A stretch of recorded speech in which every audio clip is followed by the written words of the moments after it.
Hello, listeners. I hope everyone is having a good week.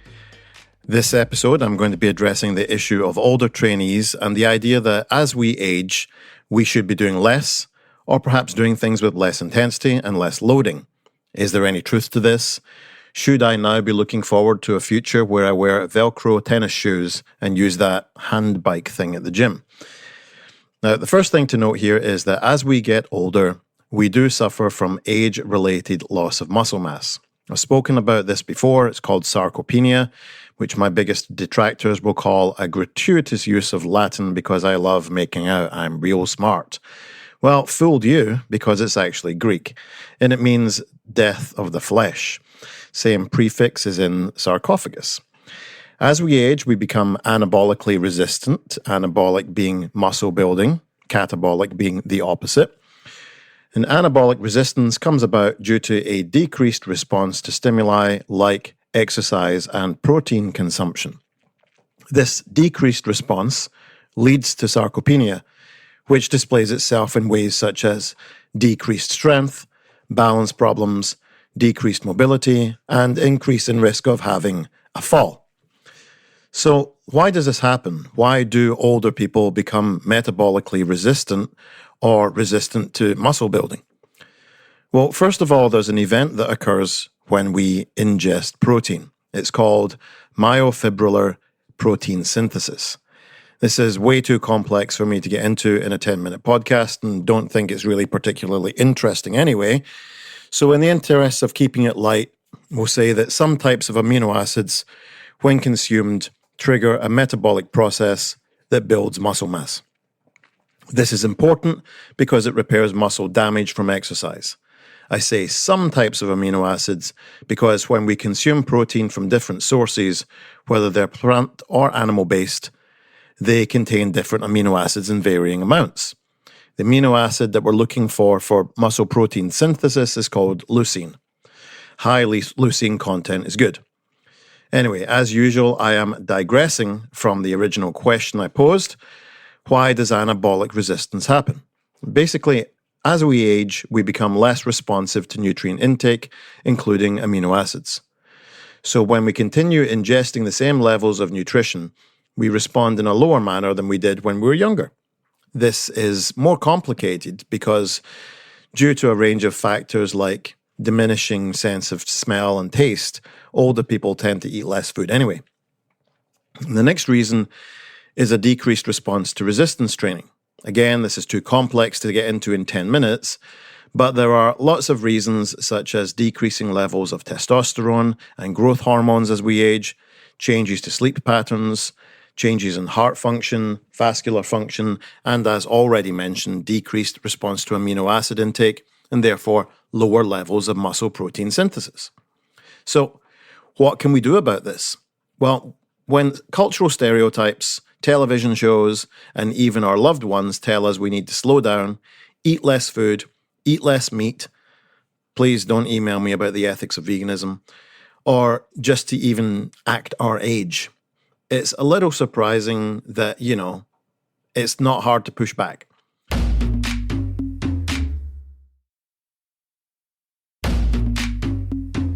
I saw this in my own family.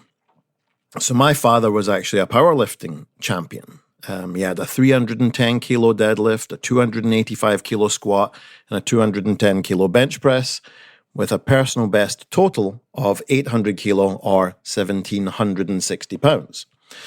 Now, he's 78 this year, and about a decade ago, his wife put him on ready meals from some company called Slimmer's World. Apparently, she'd watched a documentary, and now fat and protein are terribly bad for you. Now, I get that she had good intentions, but there's no way that I would take an aging person, put them on a diet of frozen ready meals with low fat and low protein. First of all, frozen ready meals are terrible for you. The next thing is that fat's required to make hormones, and protein is required to make muscle, and calories are required to maintain body weight and to help us build muscle as well. It was just insane to me And whilst I can't draw anything more than an inductive inference from it, I have to say that in the last 10 years, his health has also nosedived. Everything from absence of memory to confusion and, having several falls. Age aside, how on earth does a man that could squat over 600 pounds manage to fall up a set of steps, not be able to stop himself, and end up in hospital? Not once, but 3 times. The same man told me a couple of years ago that I had to stop training before I hurt myself. This is a problem because it's culturally ingrained that as we get older, we hit our 40s, our 50s, our 60s, we need to slow down. But it's not like that in all cultures. As you probably know, if you've been listening for a while, I used to live in Hong Kong. And every morning when I got up, maybe 5:15, 5:30 to head to the gym to coach at 6 a.m., I would pass some neighborhood parks. And they were full at 5:30 a.m. of local people in their 70s, 80s, and 90s doing exercise. Mainly Tai Chi, but also things like hanging on pull-up bars, doing abdominal work, and jogging around. I'll say that again. Every morning, there were people in their 90s at 5:30 out doing Tai Chi in a group and pull-ups in the park. Now, a quick Google search of life expectancy by country tells me that Hong Kong has the longest life expectancy in the world. The top 3 is rounded out with Japan and South Korea, all places I've lived. And the theme is the same. You would see elderly people out as a group in the morning doing Tai Chi, karate, some kind of basic gymnastics, all just types of physical training.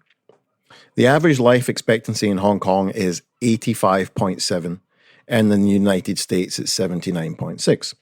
So again, it would be inductive inference for me to make any claims about the relationship between these things, but I'll let you make your own inferences there. So, anabolic resistance is a real thing. It's also a bad thing.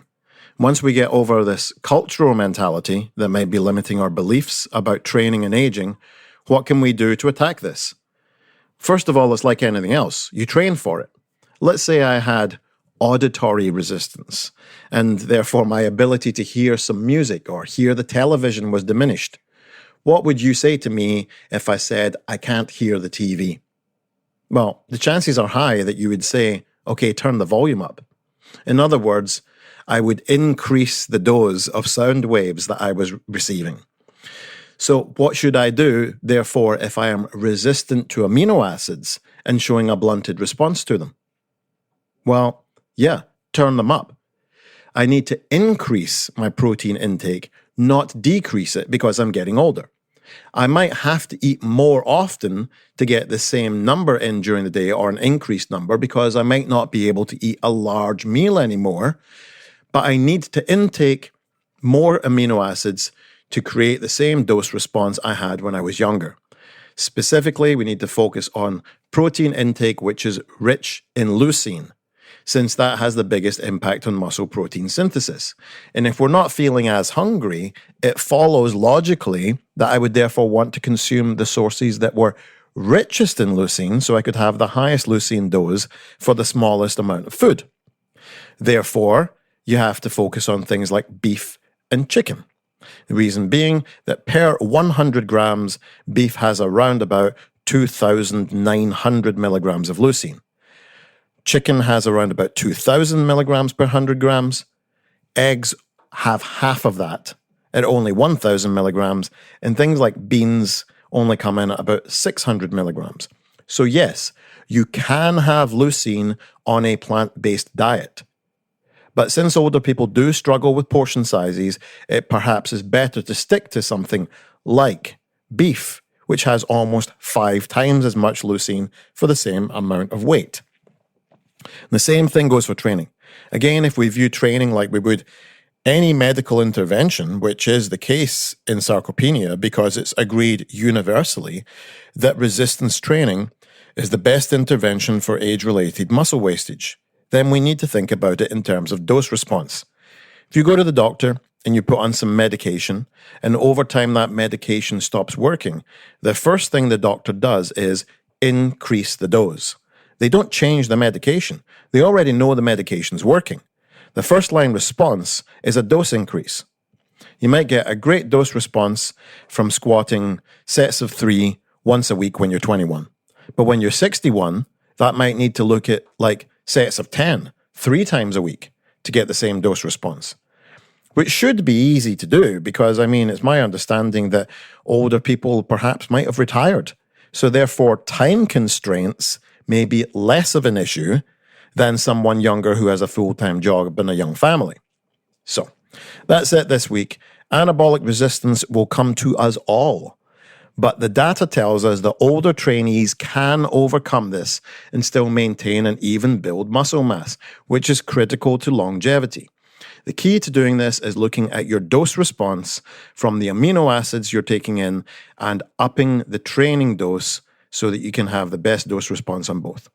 I hope everyone has a good week. If you want to send me an email, you know what to do. getfitguy@quickanddirtytips.com.